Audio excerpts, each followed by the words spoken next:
Hello everyone, welcome to my channel. आज हम पढ़ेंगे class 10th First Flight poetry. और पोइट्री में से लगभग 8 नंबर के क्वेश्चंस आएंगे आपके।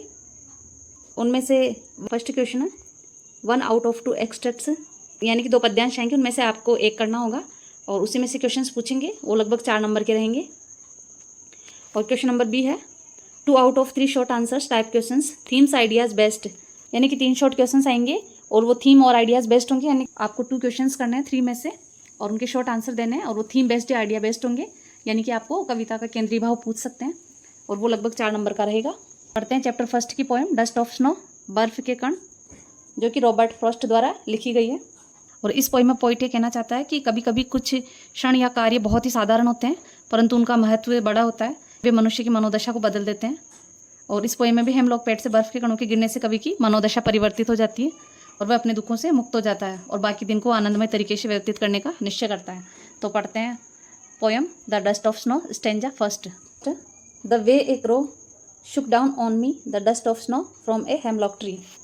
तो कवि कह रहा है कि द वे ए क्रो, जिस तरीके से क्रो यानी कव्वे, शुक डाउन यानी हिलाया गिराया नीचे, ऑन मी मुझ पर, द डस्ट ऑफ स्नो बर्फ के कण, from a hemlock tree, hemlock वृक्ष से। हेमलॉक एक विशेला पौधा होता है सफ़ेद पुष्प वाला। तो कवि कह रहा है कि जिस तरीके से एक कोए ने हेमलॉक के पेड़ पर से मेरे ऊपर बर्फ के कणों को हिलाकर गिराया। कवि ये कहना चाहता है कि कई बार जीवन में ऐसी घटनाएं घटित हो जाती है जो साधारण महत्व की होते हुए भी बहुत ही महत्वपूर्ण भूमिका निभाती है। तो देखते हैं इसके question answers. What fell over the poet, कवि पर क्या गिरा, और आंसर है इसका a shower of snow particles fell over the poet. A shower of snow particles यानी बर्फ के कणों की बौछार fell over the poet, poet के ऊपर गिरी। और मान लीजिए आपको एग्जाम में अगर इस तरीके का आंसर आपको याद नहीं होता तो आप पोएम में से किस तरीके से करोगे, the dust of snow fail over the poet, ऐसे आप करोगे तो भी गलत नहीं होगा। सेकंड स्टेंजा है ही is given my heart a change of mood and save some part of a day I had rued. He is given यानी बदल दिया गया है, माई हार्ट मेरे हृदय को, ए चेंज ऑफ मूड और मेरी मनोदशा परिवर्तित हो गई है, and save some part of a day यानी कि दिन के कुछ भाग को बचा लिया है, आई हैड रूड जब मैं दुखी था, यानी कि मैं जब दुखी रहते हुए दिन को बिता रहा था। इस पद्यांश में कवि ये कहना चाह रहा है कि हेमलॉक नामक पेड़ से जो कोए द्वारा बर्फ के कणों को हिलाकर गिराने की जो साधारण घटना हुई थी उससे कवि की मनोदशा में परिवर्तन हो गया और वह दिन के बचे हुए समय का अब सदुपयोग कर सकता है, यानी कि वह अब खुश हो गया है जबकि पहले वह दुखी था। क्वेश्चन नंबर 1 है what effect did the cross act have on the poet, इस कार्य का कवि पर क्या प्रभाव हुआ, और आंसर है इसका the cross act changed the poets mood for the better, यानी कि कोई के कार्य ने कवि की मनस्थिति को बदल करके उसे उत्साहित कर दिया।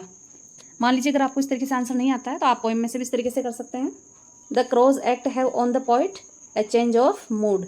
आप इस तरीके से करेंगे तो भी आंसर आपका गलत नहीं होगा। आपके लगभग शॉर्ट आंसर टाइप के 3 क्वेश्चन आएंगे जिनमें से आपको 2 करने हैं। तो इस चैप्टर फर्स्ट का मैं इंपॉर्टेंट क्वेश्चन आपको बता देती हूँ जो कि थीम बेस्ड है, आइडियाज़ बेस्ड है। और ये रहा आपका important question, what is the central idea of the poem dust of snow, और आंसर इसका the central idea of the poem dust of snow.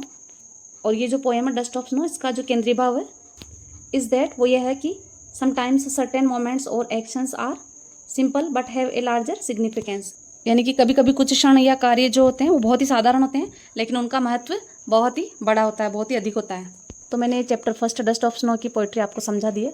I think आपको समझ आ गया होगा।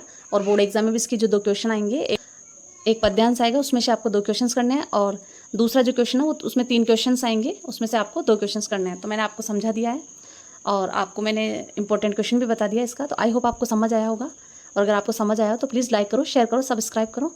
और अगर आपको इसका क्वेश्चन आंसर्स का डिटेल वीडियो चाहिए तो मुझे प्लीज़ कमेंट करना। Thank you.